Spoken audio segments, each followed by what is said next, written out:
வணக்கங்க. ஓணம் சீரீஸ்ல நாம இன்னைக்கு செய்ய போறது 13வது டிஷ். அது சாம்பார். சாம்பாருக்கு தேவையான காய்கறி எல்லாத்தையுமே இந்த மாதிரி கியூபா கட் பண்ணி வச்சுக்கோங்க.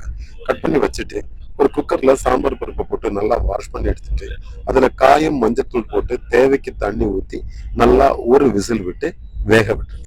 இப்ப நாம கட் பண்ணி வச்சிருந்த காய்கறிகள்ல கத்திரிக்காய், வெள்ளரிக்காய், படவலங்காய், முருங்கைக்காய், கேரட், சேம்பு, கொத்தவரக்காய் இதை மட்டும் இது கூட போட்டு உப்பு, மஞ்சத்தூள் போட்டு நல்லா கிளறி விட்டு அதை மறுபடியும் ஒரு விசிலுக்காக அடுப்புல வச்சிருங்க.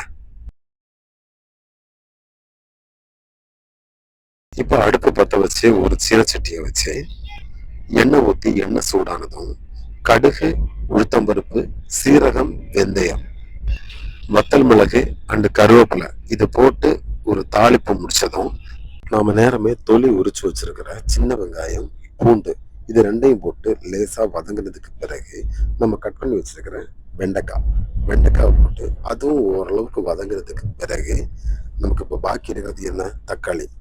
அந்த தக்காளியும் இது கூடவே போட்டு நல்லா வதக்கி விட்டுருங்க. கொஞ்சம் புளி எடுத்து சுடுதண்ணியில ஊற வச்சுட்டு சாம்பார் பொடி, வத்தல் பொடி, மல்லிப்பொடி, காயப்பொடி அண்ட் மஞ்சள் பொடி இது இவ்வளவுத்தையும் ஒன்னாவே அந்த வதங்கின காய்கறிகளோட சேர்த்து நல்லா வதக்கி விட்டுருங்க. ஓரளவுக்கு இது நல்லா வதங்குறதுக்கு பிறகு நமக்கு புளி, நம்ம கரைச்சி வச்சிருக்க புளியை இதில் ஊற்றி அதையும் மறுபடியும் நல்லா ஓரளவுக்கு கிளறி விட்டு இந்த மாதிரி நல்லா கொதிக்க விட்டுருங்க.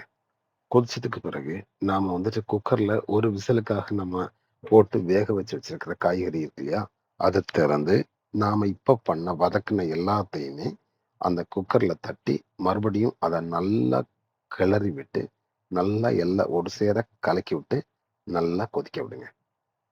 இப்போ நல்லா கொதிச்சா மட்டும் போதும். சாம்பார் நமக்கு இப்போ ரெடி ஆயிடுச்சு. டேஸ்டியும் வாசனையும் ரொம்பவே நல்லா இருக்கும். ஒரு தடவை வீட்டில் செஞ்சு பாருங்க. கடைசியாக கொத்தமல்லி தழையை போட்டிங்கன்னா மேலும் வாசனை அதிகரிக்கும். இந்த வீடியோ உங்களுக்கு பிடிச்சிருக்குன்னா லைக் பண்ணுங்கள், ஷேர் பண்ணுங்கள், கமெண்ட் பண்ணுங்கள் அண்ட் சப்ஸ்கிரைப் பண்ணுங்கள். லைக் பண்ணுறப்போ ஹை பட்டன் தெரிஞ்சதுன்னா அதையும் ப்ரெஸ் பண்ணுங்கள். Thank you so much to all.